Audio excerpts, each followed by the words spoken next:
Bismillahirrahmanirrahim.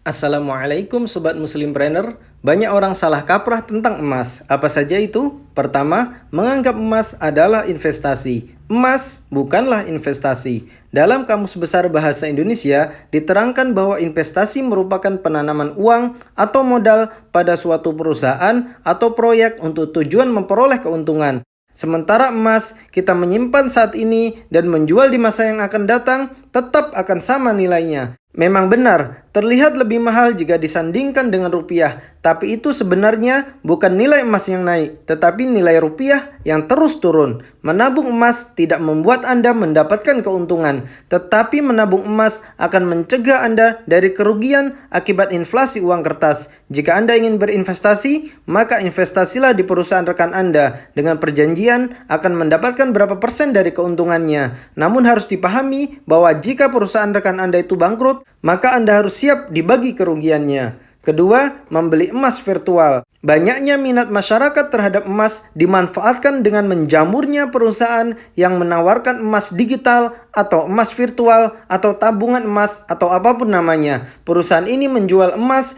tanpa mereka memberikan emasnya. Emas hanya tertulis saja di saldo atau di buku tabungan saja. Jika mereka mau menarik dalam bentuk fisik, biasanya akan dibebankan biaya yang tinggi agar nasabahnya tidak menarik dalam bentuk fisik emas. Ini adalah sebuah kesalahan fatal, sebab nilai emas itu ada di dalam fisiknya. Ketika fisiknya tidak di tangan kita, hakikatnya kita tidak memiliki emas tersebut, alias hanya emas khayalan. Dan ini juga adalah sebuah pelanggaran terhadap hukum syariah Islam, bahwa jual beli emas itu wajib tunai dan serah terima saat itu juga. Bagian dari syarat jual beli emas adalah harus dilakukan secara tunai, artinya dari tangan ke tangan. Sebagaimana disebutkan dalam hadis dari Ubadah bin Samit radhiyallahu anhu, Nabi SAW bersabda, "Adz-dzahabu bidz-dzahabi wal fiddatu bil fiddah, mithlan bi mithlin, sawaan bi sawain, yadan bi yadin." Emas ditukar dengan emas, perak dibarter dengan perak, harus sama kuantitas, sama nilai, sama kuantitasnya, yadan bi yadin, dan dari tangan ke tangan. Kalimat yadan bi yadin, dari tangan ke tangan, menunjukkan kalau dia harus dilakukan secara tunai. Lalu Nabi SAW mengatakan, فَإِذَا اخْتَلَفَتْ هَذِهِ الْأَصْنَافُ فَبِيعُوا كَيْفَ شِئْتُمْ إِذَا كَانَ يَدًا بِيَدٍ. Kalau yang dipertukarkan adalah dari jenis yang berbeda, misalnya emas dengan perak, maka silahkan kalian transaksikan selama itu dilakukan dari tangan ke tangan. Ketika kita melakukan jual beli emas, berarti di situ terjadi pertukaran antara uang dengan emas. Dan ini dua benda ribawi yang berbeda, namun dia satu kelompok. Sebagaimana dalam hadis tadi, Nabi SAW mengatakan, kalau jenisnya beda, maka silakan ada selisih, namun dia harus dilakukan secara tunai. Ketiga, mengira emas adalah sebuah komoditas. Emas bukanlah sebuah komoditas atau barang dagangan, melainkan ia adalah uang yang sebenarnya.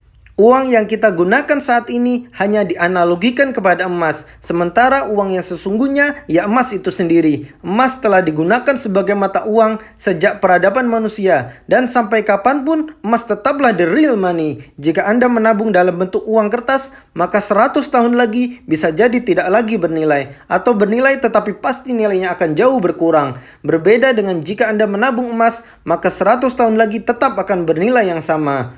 Keempat, trading emas. Saya pernah ditawari sebuah perusahaan trading emas. Jadi di situ kita membeli dan menjual emas layaknya pasar saham. Jika emas turun, kita beli. Jika emas naik, kita jual. Semua itu dilakukan secara online, tanpa memegang fisiknya sama sekali. Harga emas memang fluktuatif. Dalam sehari, bahkan jam, bisa naik dan turun. Namun trading emas adalah sebuah kesalahan fatal. Selain haram, karena jelas jual beli emas tanpa menerima fisiknya, trading emas ini juga sangat beresiko. Siapa yang menjamin perusahaan tersebut benar-benar memiliki emas seperti yang diperdagangkan? Jangan-jangan kita hanya membeli dan menjual angin saja, tidak ada emasnya. Dan jika perusahaan itu bangkrut, maka hilanglah sudah uang kita. Itulah tadi 4 salah kaprah dalam emas. Jika Anda hendak menabung emas untuk suatu tujuan di masa mendatang, maka belilah emas secara fisiknya. Belilah emas sesuai kemampuan kita. Jangan pedulikan emas naik turun, kapanpun ada uang lebih, belilah emas. Dan kapanpun butuh uang, juallah emas tersebut. Like jika video ini bermanfaat, dan jangan lupa subscribe biar nggak ketinggalan video berikutnya. Barakallahu fikum, wassalamualaikum warahmatullahi wabarakatuh.